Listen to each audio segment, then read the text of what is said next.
জামাত রতন চিনে রতন। আমরা ভাবতেছিলাম কৃষ্ণনন্দী নামটার মধ্যে একটা গরিবী ভাব আছে, বাট হিন্দু ধর্মাবলম্বী যারা আছেন তাদের কাছে কৃষ্ণ নামটা যথেষ্ট সম্মানের এবং কি যথেষ্ট উচ্চতর মর্যাদা। জামাতও এই জায়গাতে সম্ভবত নামটারে প্রাধান্য দিচ্ছে। আমি ভাবছিলাম যে সাধারণ কোনো হিন্দু ফ্যামিলির কোনো একজন মানুষকেই জামাত ডমিনেশন দিছে, কিন্তু কৃষ্ণনন্দীর সম্পদ দেখা আমি নিজে অবাক। তবে এগুলো তিনি তার মতন করে বৈধ পথে উপার্জন করছেন। তবে ইদানিংকালে 15 ভরি স্বর্ণ তিনি গিফট পাইছেন। আচ্ছা, কারা দিচ্ছে? হিন্দুদের মধ্যে কি এরকম একটা কমিউনিটি হয়েছে যে আমাদের থেকে তো এই ভাই পাশ করে ফেলবে, লেয়াজও মেনটেন করি, কেউ 2 আনার আংটি দেই, কেউ 5 আনার শিক্ষা দেই, নাহলে এই 15 ভরি স্বর্ণ এই মুহূর্তে 2.5 লাখ 3 লাখ টাকা ভরিতে কে দিল? আসুন দেখি জামাতের এই গোল্ডেন ম্যান ওরফে কৃষ্ণনদীর সম্পদের পরিমাণ কি।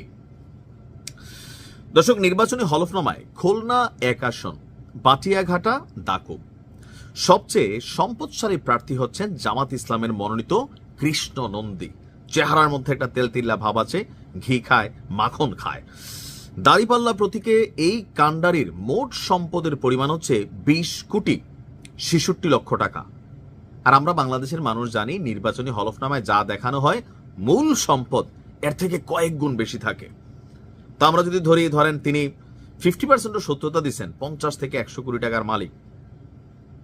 আচ্ছা, আর রিটার্নিং কর্মকর্তার কার্যালয়ে প্রার্থীদের জমা দেওয়া মনোনয়নপত্রের সঙ্গে থাকা হলফনামা বিশ্লেষণ করে এই তথ্য আসছে যে নির্বাচনী লড়াইয়ে টিকে থাকা 10 প্রার্থীর মধ্যে অন্যতম আকর্ষণীয় ক্যারেক্টার হচ্ছে এবার কৃষ্ণনন্দী। স্থাবর অস্থাবর সম্পদের মধ্যে আছে 20 কোটি 66 লাখ টাকা, নগদ অর্থ সহ ঋণ সহ 18 কোটি 53 লাখ টাকা। 18 কোটি 53 টাকা নগদ অর্থ ঋণ দেওয়া সহ।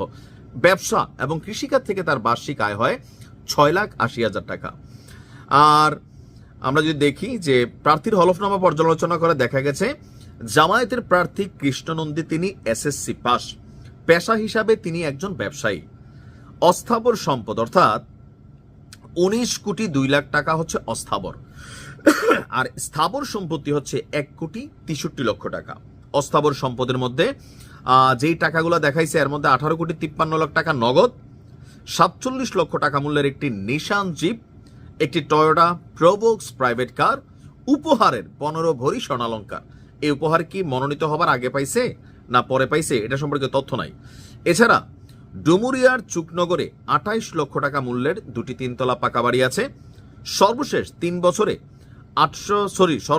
বছরে 30,800 টাকার আয়কর রিটার্ন তিনি দাখিল করেছেন। তো সবকিছু মিলিয়ে জামাতের এই চমক কৃষ্ণনন্দী বোঝাই যাচ্ছে যথেষ্ট পয়সাওয়ালা। এখন তিনি কোন দুর্নীতি করে পয়সা কামাইছেন এই জন্য আমরা নিউজ করছি তা না, তিনি তার মতন একজন ব্যবসায়ী।